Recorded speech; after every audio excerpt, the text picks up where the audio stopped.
ठीक है, सबका बहुत धन्यवाद। बैठ जाओ, कोई ना। वैसे बहुत बहुत शुक्रिया। आपको सुन के लग रहा था ए वक्त ठहर जा कि जरा और भी सुन लें, ए वक्त ठहर जा कि जरा और भी सुन लें, लम्हे ये बार बार मयसर नहीं होते। बहुत बहुत शुक्रिया ब्रजेश यादव जी। अब मैं आपके सामने आपके महबूब नेता को पेश कर दूं। इससे पहले आपसे मोहब्बत की दो बातें कहना चाहता हूं जो सब ने कही, आदरणीय विधानसभा अध्यक्ष ने कही, आदरणीय विधायक सहसवान ने कही।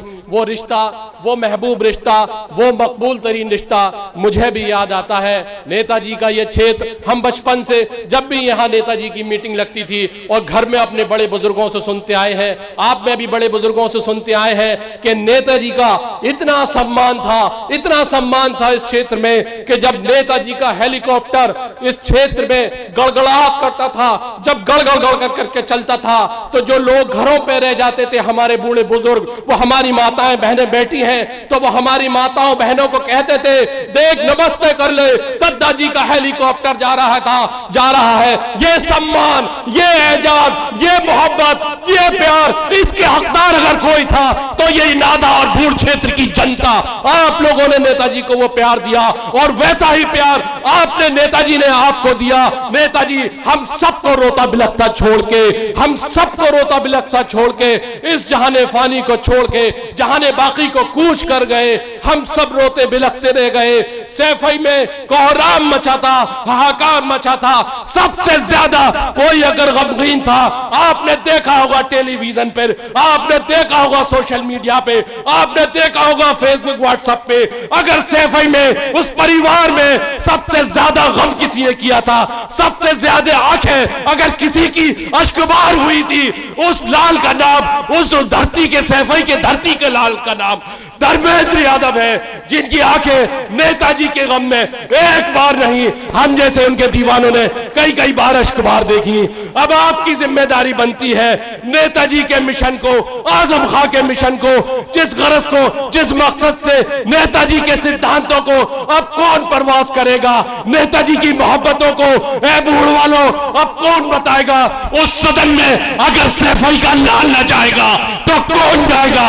और अगर हम लोग इनको भेजने में कासिर रह गए तो हमारी नस्लें हमें माफ नहीं करेंगी। आदरणीय राष्ट्रीय अध्यक्ष जी ने ये पीडीए का संदेश लेके हमारे नेता धर्मेंद्र यादव को हम लोगों के बेचा है कि पिछड़ा, दलित, अल्पसंख्यक सब एक हो जाओ और नेताजी की और आजम खां की आवाज में आवाज मिला दो।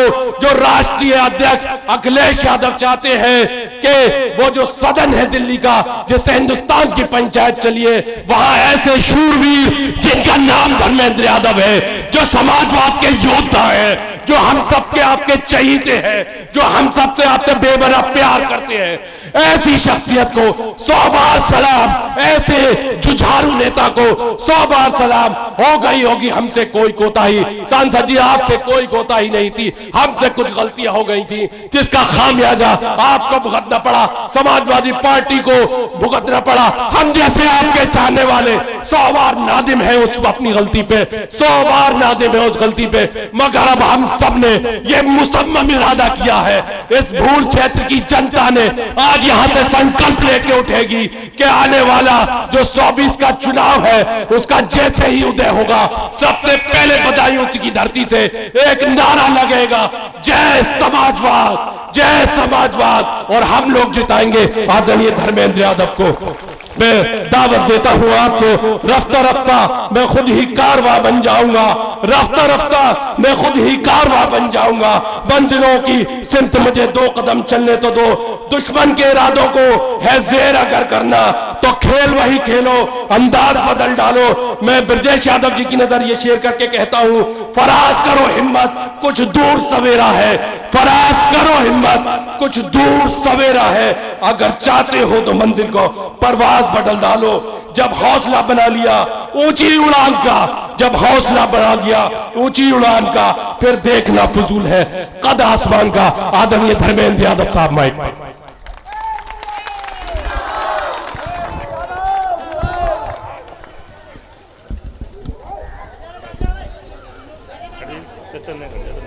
शक्ल दिखाता रहूं, तुम ढल जाओ, इधर हाथ मिल जाओ। ग्राम चंदरपुर के चंदपुरा के इस पीडीए युवा सम्मेलन के अध्यक्ष और इस क्षेत्र से हमारे विधायक नौजवान साथी ब्रजेश जी, विधानसभा के अध्यक्ष आरडी नवाब सिंह जी, आरडी गुरुजी चंदकेश जी,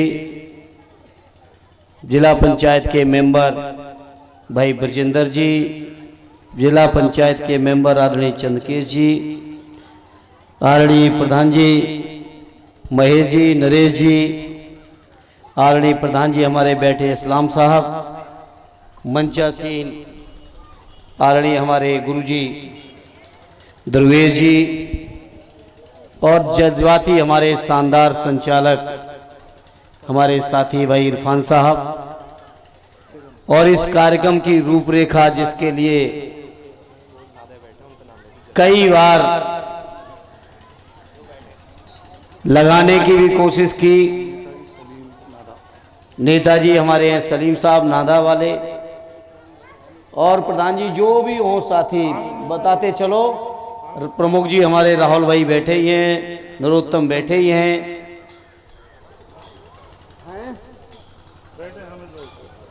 चलो करो आगे बढ़ो। आरडी राजवीर बाबू जी बैठे हैं, और सभी मंचासीन और मंच के आसपास बैठे मेरे पार्टी के सभी सम्मानित जिम्मेदार नेतागण, इस कार्यक्रम के आयोजन की लगातार जो प्रयास किए, और तीसरी बार आज ये तारीख तय हुई हमारे नौजवान हर्षित जी। हालांकि ये कार्यक्रम को दूसरे रूप में करना चाहते थे, लेकिन राष्ट्रीय अध्यक्ष जी का जो एक नया संदेश आया है कल से, तो इस कार्यक्रम की रूपरेखा को भी हम लोगों ने बदला।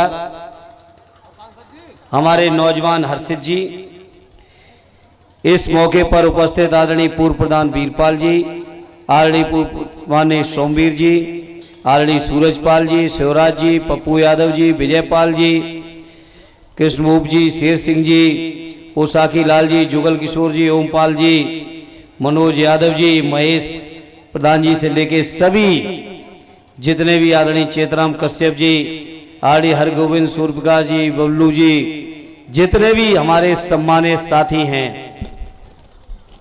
और नादा चंदपुरा कोटा से लेके आसपास के तमाम इलाकों के हमारे सम्मानित बुजुर्गों, बड़ी तादाद में उपस्थित माताओं बहनों और नौजवान साथियों, सबसे पहले हम अपने नौजवान साथी हर्षित और उसके सभी साथियों को मैं धन्यवाद देता हूं। हालांकि कार्यक्रम हम लोग दूसरे तरीके का करना चाहते थे, लेकिन इन नौजवानों की जिद के आगे हम लोगों को कार्यक्रम इनके हिसाब से ही करना पड़ा और चलना पड़ा। तो उसके लिए इन नौजवानों के सभी जज्बे को मैं सलाम करता हूं, और नौजवान भाइयों आपको मैं धन्यवाद देता हूं कि आपने लगातार इतनी जिद की कि आज पूरी पार्टी को आज आपके बीच आके यहाँ बैठना पड़ा। चेतन कश्यप जी का ले लिया, आने दो मौका।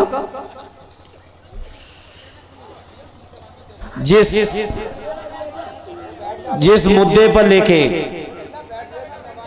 हमारे नौजवान साथी मांग कर रहे थे यादव रेजिमेंट, अही रेजिमेंट के नाम से, मैं आपको भरोसा दिलाता हूं, आप सबके सहयोग समर्थन लेके जब सदन में पहुंचेंगे तो बहुत मजबूती के साथ आपकी आवाज को भी बुलंद करेंगे,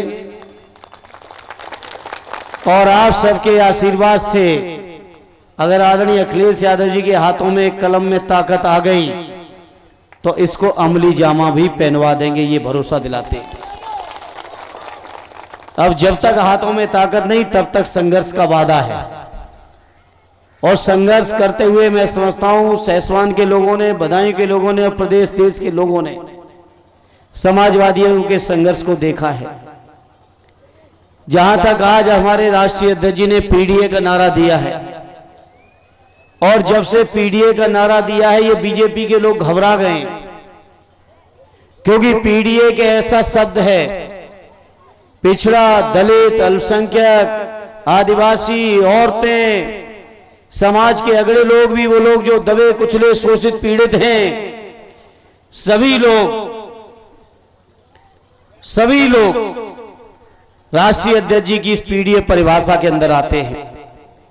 साथियों, चूंकि कार्यक्रम रेजिमेंट के नाम से शुरू हो रहा था, आज मैं इस मौके पर कहना चाहता हूं, बीजेपी के लोगों ने जो अग्निवीर की योजना लाए हैं, वो अग्निवीर की ऐसी योजना है कि इस योजना के अगर लागू जैसी उन्होंने की है, अगर यही योजना बनी रही तो ये मान के चलना हमारे देश के नौजवान जो शान के साथ अपने देश की वर्दी पहनते थे, फौज की वर्दी जो नौजवान पहन लेते था उसकी सीना चौड़ा हो जाता था, उन नौजवानों का मनोबल घटाने का काम ये भारतीय जनता पार्टी की योजनाएं कर रही हैं।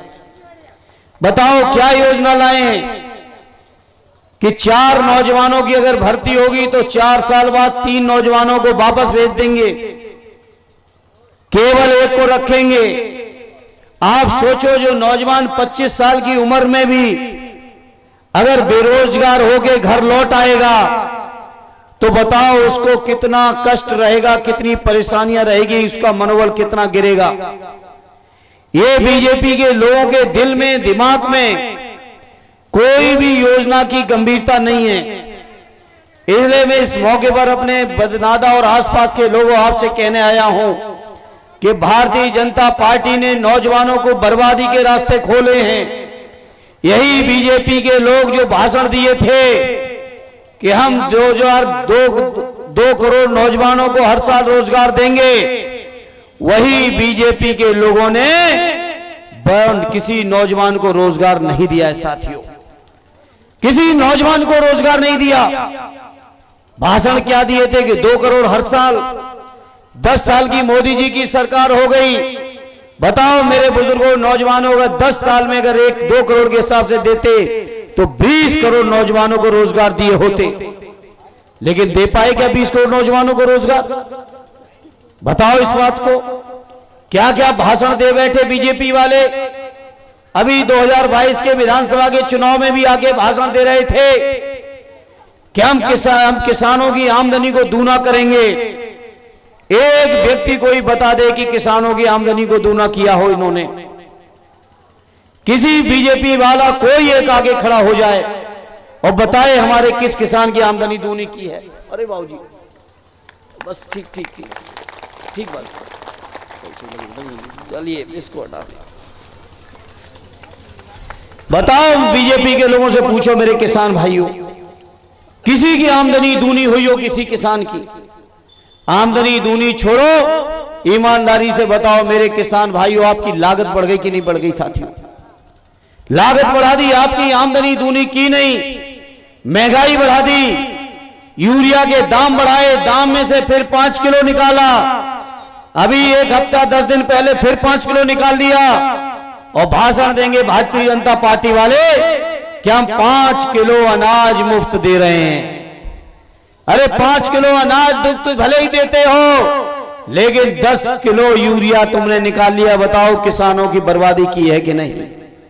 मेरे किसान यूनियन के साथी बैठे हैं, आप भरोसा रखना मेरे किसान यूनियन के लोगों, हम समाजवादी लोग, चाहे चौधरी चरण सिंह जी से राजनीति शुरू की हो, सद्य नेताजी ने उस राजनीति को बुलंदी पे पहुंचाने का काम किया हो, हम समाजवादियों की राजनीति किसान भाइयों की तरक्की के लिए राजनीति रही है। साथियों सद्य नेताजी ने इस देश के अंदर पहली बार, याद होगा किसान भाइयों को, अगर सबसे पहले किसी ने किसानों का कर्ज माफ किया था तो वो कोई और नहीं था, हम सबके नेता सद्य नेताजी थे, जिन्होंने 90 में ही करके दिखा दिया था साथियों। और तय कर दिया था फसलों के मूल्य को लेकर, कानून बना दिया था अपने समय पर। लेकिन ये भारतीय जनता पार्टी के लोग याद करो, 1 साल से ज्यादा किसान बंधु गर्मी सर्दी बरसात झेलते हुए दिल्ली और आसपास पड़े रहे, लेकिन आज की तारीख में भी न्यूनतम समर्थन मूल्य का कानून बीजेपी के लोगों ने नहीं बनाया। साथियों बताओ बनाया हो तो। और भाषण सुनो तो लंबे लंबे। इन बीजेपी वालों के भाषणों में ना आ जाना कभी।